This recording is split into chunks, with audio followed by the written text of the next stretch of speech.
Boa noite a todos. Hoje eu trouxe para falar um pouquinho com vocês sobre um livro muito interessante chamado Ciência da Vida Após a Morte. Esse livro ele foi publicado em 2022, pertinho aí, 3 anos atrás, por uma equipe de médicos. São 2 médicos, psiquiatras e um filósofo da Universidade Federal de Juiz de Fora. Então, ele está falando na verdade, são 100 páginas, é um livro bem fininho, ele foi publicado originariamente em inglês, embora todos eles falam português, mas porque o inglês é uma língua que a ciência usa muito para esse livro ser divulgado mais. E depois ele foi traduzido para o português. E aqui eles fazem um resumo do que a ciência já, vamos dizer, comprovou da sobrevivência da nossa consciência, do nosso espírito, da nossa alma à morte. Então, como é um livro, ele dá para fazer várias partes, eu peguei um pedacinho dele, porque nós temos 25 minutos, meia hora, não dá para muito tempo. Mas antes de começar, eu queria contar uma história para vocês. O nome da moça que fala essa história chama-se Flávia. E a pessoa que está entrevistando ela chama-se Dr. Amâncio, Edson Amâncio. Dr. Edson Amâncio é um neurologista e neurocirurgião. A Flávia ela é uma dentista. E a Flávia ela estava apresentando uma monografia de uma especialização que ela estava fazendo. Enquanto ela estava apresentando a monografia, ela sentiu do nada uma dor muito forte no abdômen. E essa dor foi piorando de uma tal forma que ela não conseguiu terminar a apresentação da monografia dela. Ela desmaiou, ela vomitou e foi levada para um pronto-socorro com urgência. Quando ela chega lá, ela fica nesse pronto-socorro umas 4h30 na maca esperando ser atendida, porque ela estava só com uma dor. Nisso deu tempo do marido dela, que morava em outra cidade, chegar. E aí eles ligaram para um médico que era amigo da família, amigo do pai dela, um ginecologista. E esse médico, então, por telefone, diagnostica ela com uma hemorragia na região do abdômen, uma hemorragia grave. Então, eles correm com ela para o hospital. Então, ela vai para o hospital e chega lá, esse médico amigo do pai dela, ginecologista, já está esperando, e está vindo o filho desse médico, que também é ginecologista, para fazer a cirurgia nela, cirurgia de emergência, porque tinha uma hemorragia grave acontecendo há mais de 4 horas. E então, ela começa a narrar para a gente a seguinte coisa, Assim que ela entra, ela toma anestesia geral, já vai direto para o centro cirúrgico, ela é anestesiada. Então, ela começa a narrar o seguinte.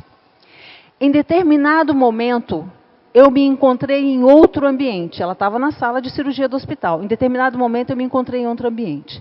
Esse ambiente era uma sala. Eu estava em uma maca ou cama, com uma luz muito intensa, muito forte. Mas era uma luz que não cegava, não me incomodava. E a luz era emitida de todos os ângulos, de todas as direções, do teto, das paredes e do chão. Eu era o foco dessa luz, que entendo como uma energia. Então tinha uma energia saindo de todos os locais em direção a ela, que estava deitada numa maca ou numa cama. E do meu lado, eu pude ver essa pessoa conhecida, que já faleceu. Era a mãe e a esposa dos médicos que me operavam. Tia Isilda, ela era tão amiga, a família dela era tão amiga desse médico, que a esposa, ela chamava de tios, Nessa mesma sala, vi outras pessoas se movendo, mas não conseguia identificá-las, porque a minha visão estava embaçada, era muita luz, ela não conseguia ver direito. Não falei com ninguém, não havia comunicação verbal. Tia Isilda colocou uma das mãos no meu ombro e a outra no braço, e ficou lá me dando apoio. Ela estava perto de mim e eu pude vê-la claramente. Ela tinha um sorriso sutil nos lábios. Enquanto isso, eu podia ouvir algumas coisas e isso me alertou da cirurgia. Veja bem, a cirurgia estava acontecendo numa sala. Ela se sentia em outro espaço, sentada em outra maca, em outro lugar, mas ela conseguia ouvir o que estava acontecendo na sala de cirurgia. Olha que estranho. Não senti dor, mas pude ouvir uma grande agitação, um pedido de aspiração, está fazendo uma cirurgia, aspira aqui para mim. Ouvi a voz de uma mulher nervosa dizendo que a minha pressão estava muito baixa, indo a 0. Ela não pode parar, Eu não tenho sangue para trazê-la de volta, porque ela tinha tido hemorragia mais de 4 horas. Imagino que essa voz se referisse a uma parada cardíaca. Ela não pode parar, porque eu não tenho sangue para devolver a vida para ela. Então eu pude me ver na cama. Veja, aqui quando ele explica direitinho, isso aqui é uns 40 minutos, eu estou resumindo. Eu pude me ver na cama, nessa outro local que ela estava. E o que ela estava vendo não era o corpo físico dela. Ela estava deitada na cama, vendo o corpo espiritual dela deitado nessa cama. Tá? E ela diz assim: então olhei para o meu braço e havia vários filamentos leves. Eu digo luz, mas eram filamentos brilhantes. Imagina um monte de luzinhas filamentosas, né? Azul prateado era a cor deles. Então eu percebi que também havia um feixe de luz muito grande saindo da minha nuca, exatamente de onde a coluna encontra o crânio, né? Bem nessa região. Era uma viga muito grossa, mais grossa que uma mangueira de jardim, com a mesma cor, prateada, era prata azulado. E então esses filamentos do meu braço começaram a quebrar, eles começaram a desaparecer, os filamentos saíam e desapareciam. A gente entende na doutrina espírita, eu não sei se todos são espíritas, que nós temos, além do corpo físico, né, além da alma, que é o princípio inteligente, nós temos um corpo espiritual. Esse corpo espiritual, ele é o molde do corpo físico. Então ele tem um formato parecido com o corpo físico. Esse corpo espiritual que ela estava vendo nesta sala espiritual, com a tia dela, a esposa do médico, né, falecida, o corpo espiritual. E esses filamentos são os filamentos que ligam o corpo espiritual ao corpo físico, esses dois corpos. Veja, o cordão de prata, ela estava vendo, o cordão de prata é um cordão que a gente tem, que liga também ao nosso corpo físico. E ela estava vendo os filamentos do braço dela, se ela olhasse provavelmente para outras partes do corpo, ela estaria vendo também filamentos. E esses filamentos estavam se apagando, estavam se quebrando. Isso significa que ela estava morrendo, na verdade. Então ela continua assim: pensei, meu Deus, estou morrendo. E de uma forma muito repentina, ninguém está preparado para isso, minha mãe, meu marido, porque ela estava apresentando uma monografia, ela não ia morrer aquele dia, ninguém está preparado para isso, ia ser uma coisa terrível. Então ela começou a ficar preocupada com isso. Ao mesmo tempo, tive uma sensação de bem-estar, de tranquilidade e paz. Uma sensação de proteção, de apoio, de calor que não temos neste mundo. Ela está falando aqui, quando a gente está aqui na Terra. Essa sensação e esse sentimento, em lugar nenhum eu vi isso. Então, assim que os filamentos desligaram, recebi uma mensagem telepaticamente, porque ninguém falava. Mas me disseram, decidimos que ainda não é a hora. Então eu voltei. Eu estava de volta no hospital. Ela estava, então, acordando da anestesia no hospital. Ela começa a perguntar, a conversar com as pessoas e tudo mais. Guardem essa experiência da Flávia, né, e daqui a pouquinho a gente volta nela. Vamos falar um pouquinho do livro aqui. O livro, a gente pensa, existem muitas pesquisas científicas de muitos anos já, lá de 1800, vários pesquisadores, cientistas, que já pesquisaram de várias formas os fenômenos espíritas. E eles sempre chegaram a conclusões que a gente sobrevive à morte. Mas a ciência ainda é materialista. E é muito difícil convencer a maioria dos cientistas de que a vida continua. E aí, os autores aqui, que são cientistas, são pesquisadores, são 2 médicos e um filósofo, é interessante eles colocarem na introdução do livro exatamente uma frase do Max Planck, que era um físico, né, da física quântica, que faleceu lá nos anos 40 do século passado, mas que dizia assim: uma nova verdade científica não triunfa convencendo seus oponentes e fazendo-os ver a luz, mas sim porque seus oponentes eventualmente morrem. E uma nova geração cresce familiarizada com essa nova verdade. Então é difícil demais convencer os pares de que alguma coisa é verdade se eles não quiserem acreditar. Talvez por isso eles tentem publicar esse livro para ir familiarizando aquele pessoal de faculdade, aquele pessoal que faz mestrado, que faz doutorado, que estuda, que pesquisa, familiarizando-se com essas coisas, né? Muito bem.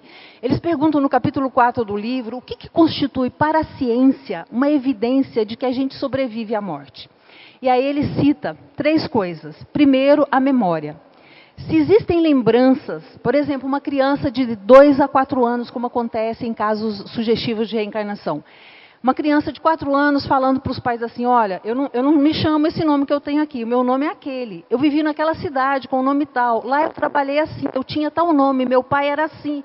E as pessoas vão lá, como na Índia, em vários lugares já foi confirmado isso, chegam lá, aquelas coisas existem mesmo, daquele jeito que aquela criança pequena que nunca foi lá falou. Então, essas lembranças, tem alguma coisa aí que não dá para explicar. Uma outra coisa são habilidades. Por exemplo, Chico Xavier, na mediunidade dele, quando ele escreve um livro chamado Parnaso de Além Túmulo, ele faz uma poesia de vários autores diferentes. E os entendidos em poesia dizem que aquela poesia era exatamente o estilo daquele autor. Tanto que o Monteiro Lobato disse assim um dia, se ele realmente escreveu aquele livro sozinho, ele pode querer quantas cadeiras na Academia Brasileira de Letras ele quiser, porque ele representa vários autores. Então é genial aquilo. Então essas habilidades, né, que não dá para explicar, tem alguma coisa aí, a ciência fala, não, isso vale a pena a gente investigar, isso talvez esteja indicando, né, que há mais coisas aí. E uma terceira coisa são os traços de personalidade, né, que às vezes são muito parecidos de uma pessoa já falecida, né. Então algumas características que a ciência investiga. E aí, mas a ciência diz que as melhores evidências de que há uma sobrevivência à morte são 3 aspectos, 3 coisas. Primeiro, os estudos que a ciência já fez sobre a mediunidade mostram que tem tudo para acreditar que existe algo depois da morte, para a ciência. Uma outra coisa, os casos sugestivos de reencarnação. Eu já fiz uma palestra, não aqui em outro lugar, ali na sala do lado, de um pesquisador americano que por mais de 30 anos ele pesquisou reencarnação. Né? Ele viajava para o mundo inteiro vendo aquelas crianças que diziam ter reencarnado, ia lá e confirmava a maior parte dos casos. Né? E a terceira, então, mediunidade, caso sugestivo de reencarnação, e uma outra área de pesquisa que é a experiência de quase morte, que é o título hoje da nossa palestra aqui. E dentro da experiência de quase morte também, a gente tem a experiência, porque quem tem experiência fora de quase morte tem uma experiência que está fora do corpo, igual o caso da Flávia que eu acabei de contar. O corpo dela estava sendo operado, a Flávia, se sentia estando em outro lugar, portanto ela estava fora do corpo dela. Né? Então, os autores definem experiência de quase morte assim, diz assim, a EQM, ou seja, a experiência de quase morte, são experiências não habituais, ou seja, não acontece todo dia, não é uma coisa de hábito, são extraordinárias. Muitas vezes transformadoras, porque a pessoa, depois que tem aquela experiência, a hora que ela volta, ela não é a mesma pessoa de antes. Vívidas, parece que elas são mais reais do que a realidade. E com aspecto transcendente, ou seja, que está além da nossa vida de cotidiano, ela está transcendente para um mundo espiritual, para um mundo diferente daqui, ela transcende. E que ocorre em condições de risco de vida. Então a pessoa ocorre em condição em que a pessoa, igual a Flávia a gente falou, está perto de morrer ou está acontecendo alguma coisa muito grave. Aí eles dizem assim, indivíduos que vivenciam uma experiência de quase morte geralmente relatam elementos semelhantes, ou seja, tem coisas que são semelhantes, né, nas pessoas que relatam isso. O que é comum em pessoas que têm experiência de quase morte? A experiência fora do corpo, né? Uma percepção clara de que deixou o corpo, diz que não está mais lá no corpo físico. E muitas vezes as pessoas conseguem dizer que estão vendo o corpo físico, às vezes do teto, né? No caso da Flávia, ela não viu o corpo físico dela, mas eles olham de algum lugar vendo o corpo lá deitado, sendo reanimado, alguma coisa assim. Outra coisa, visão de um túnel ou de uma luz brilhante. No caso da Flávia, ela viu uma luz brilhante de todas as regiões ali daquela sala em que ela estava. Né? Sentimentos de paz. Ela relata que a paz que ela sentiu, o apoio, o aconchego que ela sentia, ela não sentiu em nenhum lugar aqui. Encontro com parentes falecidos ou com seres de luz. No caso, não era uma parente, mas era uma tia, que é como se fosse uma parente, uma pessoa de quem ela gostava muito, que era a tia Isilda dela. E aí, tem pesquisas mostrando, por exemplo, fizeram uma pesquisa com 665 experiências de quase morte, é bastante, né? Quase 1000. Um pouco mais da metade, mais de 665. E descobriram que 21%, ou seja, 139 EQMs, a pessoa relatava encontro com uma pessoa conhecida, já falecida, do lado de lá. E aí eles chegaram à conclusão que, olhando os prontuários dessas pessoas, quem encontrava gente falecido na EQM é aquelas pessoas que estavam com mais risco de morrer. Não é à toa que a Flávia estava, né, os filamentos do perispirituais dela estavam se desfazendo. Ela estava realmente correndo muito risco de morte, né, naquele momento. E aí muitos relatam uma revisão da vida, que passa como não todos, mas muitos relatam, né, é comum isso. E a sensação de voltar ao corpo, né, chegar de novo, voltar ao corpo. E normalmente quando volta ao corpo, ou está sentindo muita dor, ou está acontecendo alguma coisa assim. Como a Flávia viu também, né, que ela voltou ao corpo e ela acordou. E aí, os autores dizem o seguinte: frequentemente, os indivíduos que vivenciam uma experiência de quase morte se sentem profundamente transformados pela experiência, ressignificam e encontram insights, ou seja, descobertas, né, para suas vidas. A vida muda. E aí uma outra coisa que acontece, isso quase sempre: o medo da morte costuma diminuir. E a crença na vida após a morte costuma aumentar. Porque eles têm uma experiência de que se morrer é isso, eu quero ir para lá porque está muito bom, né? E aí, mais uma coisa que eles concluem: as descrições de EQM, se eles estão fazendo um levantamento do que foi pesquisado, as descrições de EQM e suas consequências parecem ser semelhantes em diversos países, culturas diferentes e épocas diferentes. Não importa onde você nasceu, de que cultura que você tem, que religião que você tem, a EQM ela tem uma característica que é parecida, independe da cultura, né? E aí, uma das questões, por exemplo, para a ciência, a EQM da Flávia, que eu contei no início, ela não serviria muito, porque não dá para provar nada daquilo que a Flávia falou. A gente tem que acreditar na Flávia. Ela acredita profundamente. O neurologista que entrevistou ela, com certeza, estava acreditando no que ela falou. Porque provavelmente ele já viu muitas situações daquela acontecendo, né? Mas para a ciência não tinha como provar que aquilo que a Flávia falou era verdade. Não tinha. Os cientistas podem dizer: não, isso foi só um sonho, ela tomou algumas drogas, ela teve algumas alucinações, não é verdade? Mas teve casos em que houve um monitoramento, e aí essas coisas ficam mais difíceis de dizer, de não acreditar. Existe um caso muito famoso, vocês vão encontrar ele na internet, ele é de 1991, da Pamela Reynolds. A Pamela Reynolds era uma americana de 35 anos que estava com um aneurisma. Aneurisma, né, para quem não sabe, é aquela quando uma veia, um vaso sanguíneo do cérebro dilata, né, e fica com aquele coágulo de sangue. Se aquilo estourar, costuma ser fatal, porque é um derrame imenso de sangue no cérebro, matando o neurônio, e é um problema gravíssimo. Então ela teve que fazer uma cirurgia, porque senão ela ia morrer. E aí o que eles fizeram? Resfriaram o corpo dela a 16 graus, nossa temperatura corporal é 36,5, resfriaram a 16 graus.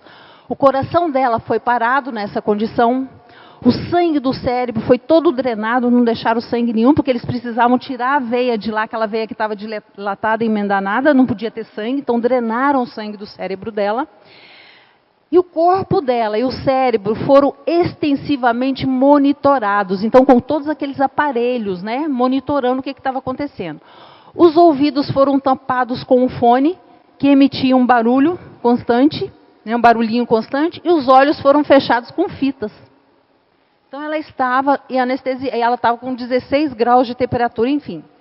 Então isso se chama parada cardíaca hipotérmica, né? Durante essa parada, a resposta do eletroencefalograma, que vê os movimentos do cérebro, era aquela linha assim, ó, como se a pessoa estivesse morta. Então ela estava, vamos dizer assim, morta, ela estava em suspensão. E aí ela descreveu uma EQM profunda, com relatos verídicos. Veja, ela estava sendo monitorada, ela não tinha como inventar isso aqui. Ela descreveu detalhadamente a broca utilizada para fazer o furo inicial no crânio. É uma coisa horrorosa, uma cirurgia de crânio, né? Tem uma broca, é um negócio feio. Mas ela descreveu a broca. Ela descreveu uma voz feminina dizendo que suas veias e artérias eram muito pequenas. Lá durante a cirurgia alguém falou: nossa, as artérias dela e as veias dela são muito fininhas, são muito pequenas. Ela ouviu isso. Descreveu que os fones de ouvido que estavam tampando emitiam uma nota, ela era compositora, ela fala uma nota ré natural, que foi posteriormente confirmada, que aquilo era realmente uma nota ré natural. E aí o neurocirurgião que fez a cirurgia dela deu o seguinte depoimento. Ele diz assim: eu não acho que as observações que ela fez foram baseadas no que ela experimentou na sala de cirurgia. O que ela observou simplesmente não estava disponível naquele momento para ela ver. Por exemplo, a broca e as outras coisas estavam cobertas e não visíveis. Estavam dentro dos seus pacotes. Os pacotes em que a broca e os outros equipamentos estavam armazenados não teriam sido abertos antes da operação. E, em qualquer caso, os olhos da Reynolds foram fechados com fita adesiva. Nessa fase da operação, ninguém pode observar ou ouvir nada naquele estado que ela estava. Ela estava num coma, na verdade, um coma induzido, né? Acho inconcebível que houvesse alguma maneira de ela ouvir isso pelas vias auditivas normais. Então, com isso, não tem como ela inventar aquilo. Ela descreveu detalhes do que tinha acontecido durante a cirurgia dela, sendo que ela estava inconsciente, né? E aí, gente, tem outros casos. Tem um caso que foi publicado numa revista, a revista The Lancet. A revista Lancet, ela é uma revista inglesa, revista médica, né, de artigos médicos científicos. Isso aqui foi publicado em 2001, é um estudo maior feito na Holanda. Eu acho até que ele saiu na televisão, talvez no Fantástico, alguma coisa sobre isso. Eles pegaram pessoas que tinham tido parada cardíaca na Holanda, juntaram 344 pacientes. Depois que eles recuperaram, foram ressuscitados da parada cardíaca, eles fizeram perguntas se eles tinham percebido alguma coisa durante o processo. E esse aqui é um dos casos descritos. É o caso de uma enfermeira que conta a seguinte coisa. Num dos hospitais da Holanda, chegou lá um paciente que tinha sido encontrado, né, com parada cardíaca. Ele chegou já cianótico, o coração já não funcionava, não estava tendo batimento cardíaco. Eles levaram ele correndo para uma sala de emergência para ressuscitar. A gente sabe, quem não é médico aqui sabe, a gente já viu o filme, como é que eles fazem, aqueles choques, todas aquelas coisas. Muito bem. E aí eles descobriram que o paciente tinha dentadura. Já viram essa história? Ele tinha dentadura. Então, ela tira a dentadura dele e coloca na gaveta daquele carrinho de emergência que tem, aquele carrinho cheio de, que os médicos, que os enfermeiros têm, cheio de frascos. Colocou a dentadura na gaveta. Muito bem. E ele foi para lá, foi ressuscitado. Ela ficou sem ver ele durante uma semana, ele se recuperou. Quando ela voltou lá, encontrou no plantão dela, encontrou de novo ele já recuperado, ele olhou para ela e falou: olha, aquela enfermeira ali sabe onde está a minha dentadura. E ela levou um susto e foi conversar com ele. Ele falou: não, é porque enquanto eles estavam fazendo aqueles procedimentos, você tirou a minha dentadura e colocou na gaveta daquele carrinho. Então, aí ela conversou com ele mesmo, mais um pouco, e ela diz o seguinte, que ela entendeu que ele tinha se visto de cima, ele viu tudo o que acontecia, ele descrevia as pessoas, e ele conseguiu descrever como era a sala onde ele tinha sido ressuscitado. Então, essas experiências são coisas que a ciência tem publicado, né? Ainda assim, é difícil. Quando a gente vai ver, as pessoas vão dizer: não, os cientistas não... ainda há muito materialismo na ciência, né? Vai chegar um dia que isso vai passar. Mas é isso que eles estão publicando, para a gente ver que existem vários indícios, e não é da agora. Se a gente for ver cientistas que já estudaram a sobrevivência da vida após a morte, são inúmeros ao longo da história. Então, esses são alguns casos. Eu acho que eu já estou no meu tempo. Eu acho que eu tenho mais um tempinho só. Esses são alguns casos, né, de experiência de quase morte, em que as pessoas, sem condição nenhuma de ver o que está acontecendo, então, para isso estar acontecendo, se o corpo dela está ali, né, a ciência acredita que o nosso cérebro produz a nossa mente, produz a nossa consciência.